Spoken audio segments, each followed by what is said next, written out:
তো পাঁচটি জিনিসের জ্ঞান আল্লাহ পাক রব্বুল আলামিন তার কুদরতি হাতে রেখেছেন।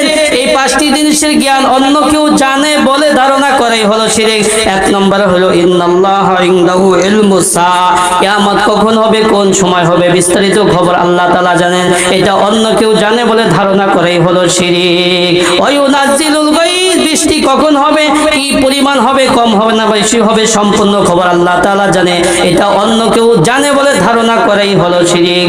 ওয়া ইয়ালামু মা ফিল আরহাম, মায়ের গর্ভে সন্তান ছেলে হবে না মেয়ে হবে, এই সন্তান আদববান হবে না বেয়াদব হবে, চরিত্রবান হবে না চরিত্রহীন হবে, সম্পূর্ণ বিস্তারিত খবর একমাত্র আল্লাহ তাআলা জানেন। এটা অন্য কেউ জানে বলে ধারণা করেই হলো শিরক। ওয়া মা তাদরি নাফসুম মাযা তাকসিবু গাদা, আগামীকাল আমি কি খাবো, কি উপার্জন করব, সম্পূর্ণ বিস্তারিত খবর আল্লাহ তাআলা জানেন। এটা অন্য কেউ জানে বলে ধারণা করেই হলো শিরক।